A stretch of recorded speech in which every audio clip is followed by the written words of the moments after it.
To make sure the border was peaceful, you had a series of agreements. Despite these very explicit, we saw that the Chinese, we were all in the middle of COVID at that time, if you remember, moved large number of forces in violation of these agreements. The main issue right now is the patrolling. How do we, both of us, I would say, patrol up to the line of actual control. India has obviously a very, very acute border problem with China.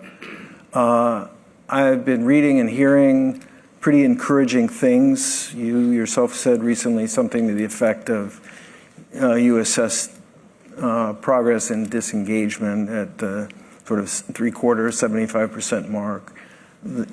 Your colleague, the National Security Advisor Doval, met recently with Wang Yi that generated pretty positive signals from both sides. At the same time, it's not much of a secret that India, shall we say, has a China problem.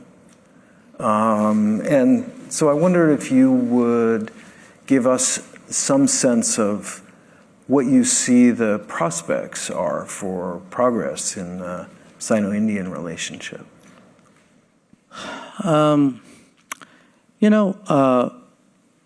We have a difficult history with China, a history which included a conflict in 1962. It took us 14 years thereafter to send back to ambassadors. And it took another 12 years after that really to come to some kind of modus vivendi. And that happened in 1988. And the basis of that was that we would develop a relationship ensuring that there is peace and tranquility on the border and on the border areas, because the border is not agreed to. The entire border, which is about 3,500 kilometers, is disputed. And so you make sure the border is peaceful so that other parts of the relationship can move. Now, to make sure the border was peaceful, you had a series of agreements in 93, in 96, in 2005, 2006, 2012. So each one of these agreements went into greater and greater detail on how to ensure that the border remained peaceful and stable. Now, the problem was in 2020, despite these very explicit agreements, we saw that the Chinese, we were all in the middle of COVID at that time, if you remember, moved large number of forces in violation of these agreements to the line of actual control. And once troops, and we responded in kind, and once troops were deployed very close up, which is very dangerous, it was likely a mishap would happen, and it did happen. So there was a clash, and a number of troops died on either side. And that has since, in a sense, overshadowed the relationship. So until we are able to restore peace and tranquility on the border and ensure that the agreements which we have signed up to are adhered, it's obviously difficult to carry on with the rest of the relationship. So what has been the focus for the last 4 years is to, in the first instance, at least disengage the troops, which means that they go back to the camp, to the military bases from which they traditionally operate, because right now both sides have troops who are deployed forward.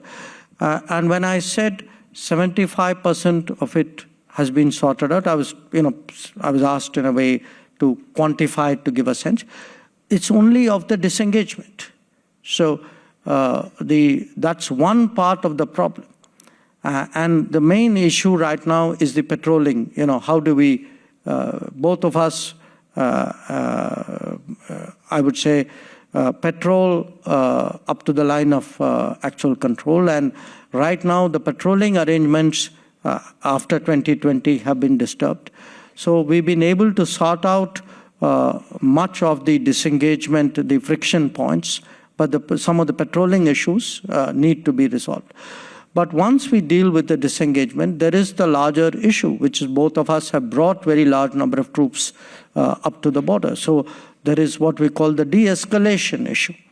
Then there is the next step is really how do you deal with the rest of the relationship, because right now the relationship is very significantly disturbed.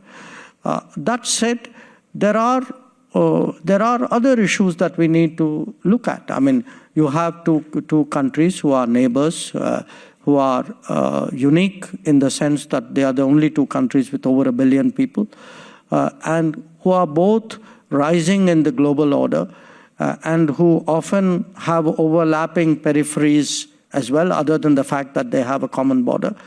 So it's very Brahmaputra. So it's really a very complicated issue. I think in the global, if you look today in global politics, the parallel rises of India and China, I would say, present a very, very unique problem.